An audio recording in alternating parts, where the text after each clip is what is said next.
Esto que estoy por contar me sucedió hace ya aproximadamente 10 años, pero aún lo recuerdo como si hubiera sido ayer. El miedo al platicarlo lo siento aún muy presente y es algo que hasta la fecha no me ha dejado del todo tranquilo. En aquel tiempo, yo rentaba un pequeño departamento en un edificio de cierta zona de la alcaldía Venustiano Carranza, en la Ciudad de México. No diré la dirección exacta. Había hecho un contrato por 6 meses para habitar ahí. Las primeras semanas todo fue normal. La convivencia con los vecinos era básicamente solo de hola y adiós. No había mucha plática, pero siempre hubo un trato cordial. Después de algunas semanas empecé a notar susurros en la pared del lado de mi cuarto, justo al lado de mi cama, cada noche.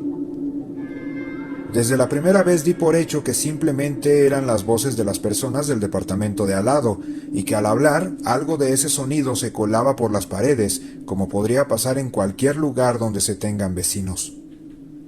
Justo en ese departamento que menciono, habitaba un señor de apellido Gómez. Él siempre actuaba de manera algo extraña, como si siempre estuviera distraído o distante, lo que comúnmente se le diría estar ido. Pero dentro de todo parecía ser un hombre muy tranquilo. Después de algunas semanas, de manera casual entablamos una conversación. Ya hablando más y conociéndonos mejor, el señor Gómez parecía ser alguien agradable. Contaba anécdotas interesantes sobre su juventud e incluso dentro de la charla me soltaba uno que otro consejo, tal como lo haría un padre con su hijo. Algunas conversaciones después íbamos tomando ya más confianza, al punto que me contó que vivía solo, ya que desafortunadamente hacía un par de años había perdido a su esposa y a su hijo en un accidente automovilístico. Me contó que después de eso, él consideró muchas veces atentar contra sí mismo. Ya sabemos a lo que se refería. Pero logró resistir el duelo y ahora se encontraba aún buscándole sentido a la vida. Sus días consistían en trabajar para mantenerse, llegar a casa a descansar y los fines de semana irse a jugar baraja o dominó con sus compadres, que era como él los llamaba. En cierta ocasión, el señor Gómez me platicó que se iba a ir de viaje un par de semanas a un pueblito en Michoacán. Iba a ver a sus parientes que hacía mucho tiempo no veía. Cuando me dijo eso, me encargó solamente cuidar su departamento, aunque solo por fuera, ya que no me dejó las llaves. Vaya, lo que él quería es que nadie fuera a entrar. Todo normal hasta ahí. Lo raro fue que desde la noche del día en que se fue, escuché susurros del lado de mi pared. Los mismos susurros que todo ese tiempo yo había pensado que era el propio señor Gómez. No pensé en algo paranormal, ya que siempre había sido muy escéptico con esos temas. Pensé que el señor Gómez había regresado esa noche por alguna razón. Simplemente me dispuse a dormir. La siguiente noche fue lo mismo, pero ahora yo sabía y estaba seguro que el señor Gómez no había regresado. Ahí la verdad ya me empezó a dar algo de miedo el asunto, pero igual opté por convencerme con explicaciones incluso rebuscadas de lo que podía ser la causa de esos susurros.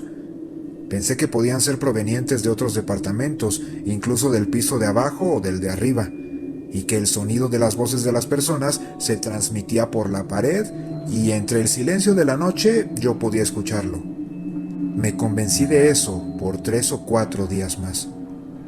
Pero los susurros parecían hacerse cada noche más fuertes, así que decidí hablar con los vecinos sobre eso y preguntarles si pasaba lo mismo en sus departamentos.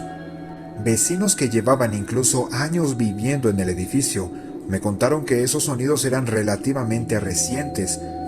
Varios coincidieron en la versión de que comenzaron poco después de la llegada del señor Gómez. El platicar de esto nos alertó tanto a ellos como a mí. En esos días decidimos contactar al dueño del edificio, ya que esos susurros parecían hacerse cada vez más fuertes, al punto de ser verdaderamente inquietantes. Tanto que incluso llegamos a pensar que el señor Gómez tuviera a alguien privado de su libertad dentro de su departamento.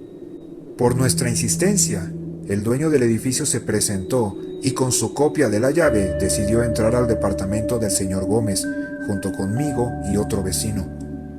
En cuanto entramos, se sintió el golpe del frío que provenía de ahí. Parecía que estuviéramos entrando a un refrigerador, pero fue peor cuando entramos a la recámara del señor Gómez.